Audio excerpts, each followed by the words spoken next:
عائشہ کا جادوئی سفر۔ شونا کٹ کے ناظرین، اگر آپ چینل پر نئے ہیں تو چینل کو سبسکرائب کر لیں تاکہ آپ کو آنے والی ہر نئی ویڈیو ملتی رہے۔ ایک زمانے کی بات ہے، پاکستان کے بڑے اور مصروف شہر کراچی میں ایک نہایت پرتجسس خاندان رہتا تھا جس کا نام راجپوت خاندان تھا۔ مسٹر اینڈ مسز راجپوت بہت مہربان اور خوش مزاج لوگ تھے۔ انہیں نئی جگہیں تلاش کرنا اور چھپی ہوئی کہانیاں دریافت کرنا بے حد پسند تھا۔ ان کے دو نہایت ذہین اور شوخ بچے تھے، عائشہ اور عبداللہ۔ ایک روشن اور خوشگوار ہفتے کی صبح مسٹر راجپوت نے مسکراتے ہوئے اعلان کیا، آج ہم سب ایک جادوئی مہم پر نکلیں گے۔ دیکھیں گے کہ ہمارا کراچی اپنے اندر کتنے خزانے چھپائے ہوئے ہے۔ عائشہ اور عبداللہ خوشی سے اچھل پڑے۔ ان کے دلوں میں ایک عجب سی بے چینی اور خوشی کی لہر دوڑ گئی۔ جلدی جلدی ناشتہ کر کے وہ سب نکل کھڑے ہوئے اپنے شہر کی نئی جہتیں تلاش کرنے۔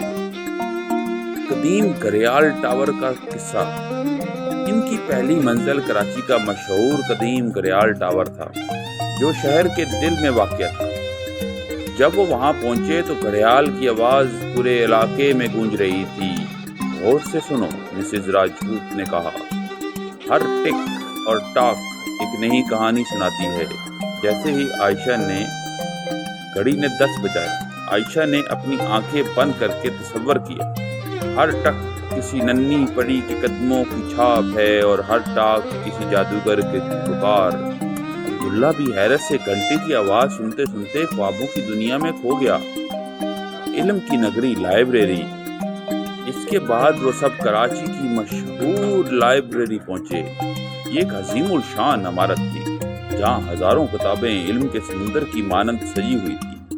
مسٹر راجپوت نے کہا، کتاب پڑھنا ایسا ہے جیسے کسی اڑن قالین پر بیٹھ کر دور دراز کی دنیا میں پہنچ جانا۔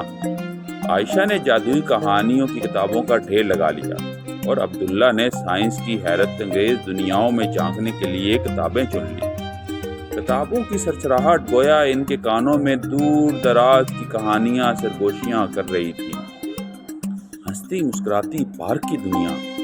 کچھ دیر بعد وہ سب ایک خوبصورت پارک کی طرف نکلے۔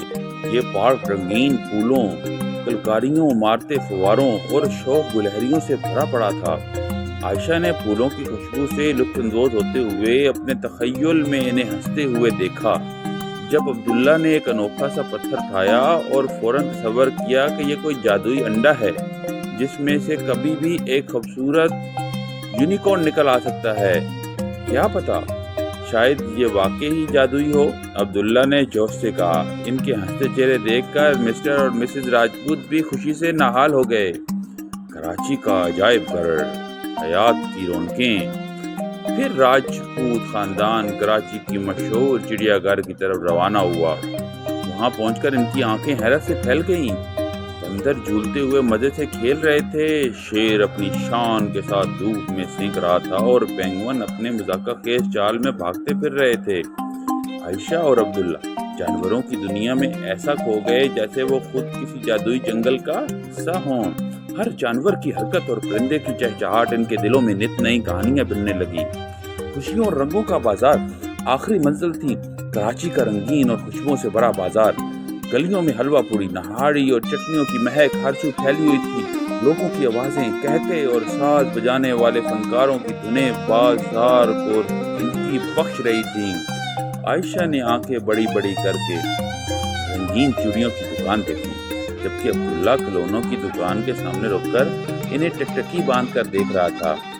دیکھو عائشہ، ہر کھلونا، ہر زیور، ہر خوشبو کوئی نہ کوئی کہانی سناتی ہے، مسز راجپوت نے کہا اور سب نے ہاں میں سر ہلایا۔ واپس گھر کی راہ۔ جب شام کے سائے پھیلنے لگے تو راجپوت خاندان تھکن کے باوجود مسکراتے ہوئے گھر پہنچا۔ ان کے دل آج کی حیرت انگیز دن کی یادوں سے بھر چکے تھے۔ ہم نے آج سیکھا کہ ہر گلی، درخت، عمارت اپنی ایک کہانی رکھتی ہے، مسٹر راجپوت نے کہا جب وہ سب اپنے نرم بستر میں دبکے۔ عائشہ اور عبداللہ نے نیند کی وادیوں میں جاتے ہوئے سوچا کہ کراچی کے کونے کونے میں اب بھی بے شمار مہمات چھپی ہوئی ہیں جو ان کے انتظار میں ہیں۔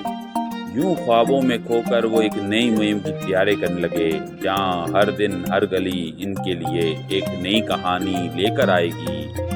عائشہ کی یہ کہانی اگر آپ کو اچھی لگی ہے تو اپنے دوستوں کے ساتھ شیئر کریں اور اس ویڈیو کو لائک کر دیں۔